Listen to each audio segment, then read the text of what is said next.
Shalom, selamat pagi, selamat datang di Renungan Harian Toraya. Sebelum masuk di Renungan Harian Toraya, mari kita berdoa. Bapa di dalam nama Tuhan Yesus, kami akan baca firman-Mu, biarlah firman-Mu tetap tinggal di hati kami, dan kami lakukan setiap hari di dalam nama Tuhan Yesus, amin.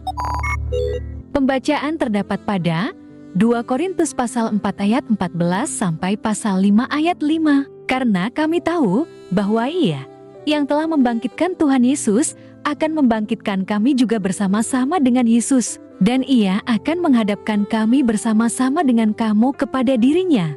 Sebab semuanya itu terjadi oleh karena kamu, supaya kasih karunia yang semakin besar berhubung dengan semakin banyaknya orang yang menjadi percaya, menyebabkan semakin melimpahnya ucapan syukur bagi kemuliaan Allah. Jangan tawar hati juga waktu menghadapi maut, sebab itu kami tidak tawar hati.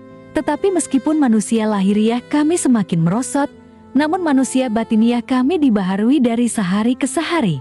Sebab penderitaan ringan yang sekarang ini mengerjakan bagi kami kemuliaan kekal yang melebihi segala-galanya, jauh lebih besar daripada penderitaan kami. Sebab kami tidak memperhatikan yang kelihatan, melainkan yang tak kelihatan, karena yang kelihatan adalah sementara, sedangkan yang tak kelihatan adalah kekal. Karena kami tahu bahwa jika kemah tempat kediaman kita di bumi ini dibongkar, Allah telah menyediakan suatu tempat kediaman di sorga bagi kita, suatu tempat kediaman yang kekal, yang tidak dibuat oleh tangan manusia.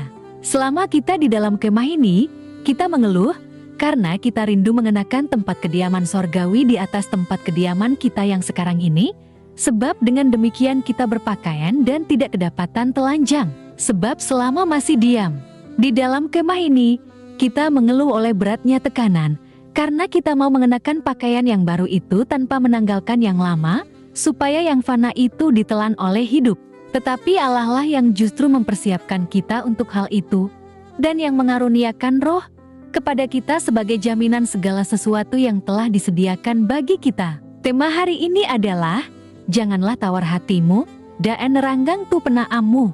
Setiap orang bisa tawar hati, tidak peduli berapa usia orang tersebut. Tawar hati kerap membuat seseorang merasa kehilangan semangat dalam hidup. Penyebabnya bisa muncul dari perasaan tidak dihargai, diragukan, diremehkan, tidak diperhatikan, atau dikecewakan, terutama ketika kita telah berusaha memberikan yang terbaik.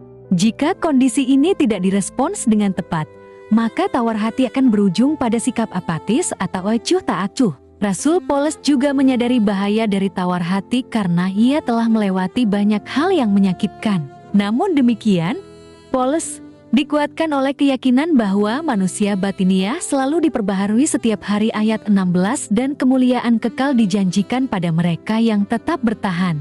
Suka duka kehidupan membawanya pada keyakinan iman bahwa ada hal-hal yang bersifat sementara dan tidak kekal ayat 18, rasa sakit dan keluhan-keluhan akan ada akhirnya pasal 5 ayat 1-sampai.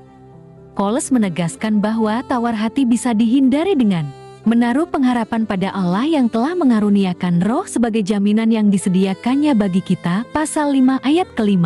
Jika hari-hari kita terasa berat karena kondisi-kondisi yang dapat menyebabkan tawar hati, maka pesan firman hari ini mengingatkan untuk tetap meneguhkan hati. Pencobaan dapat terus datang, tetapi kita dapat memilih untuk meresponsnya dalam iman dengan terus mengingat bahwa Allah menyediakan jaminan bagi yang berharap kepadanya. Selama kaki masih memijak bumi, kita akan terus menjumpai kekecewaan. Namun, demikian, Allah sendiri sudah menjanjikan penyertaannya melalui Roh-Nya. Roh itulah yang akan menuntun kita terus terpaut kepada Allah bahkan dalam kondisi-kondisi sulit. Amin. Mari kita berdoa. Bapa di dalam nama Tuhan Yesus, kami sudah baca firman-Mu, biarlah firman-Mu tetap tinggal di hati kami, dan kami lakukan setiap hari di dalam nama Tuhan Yesus, amin. Selamat beraktivitas, Tuhan Yesus berkati, amin.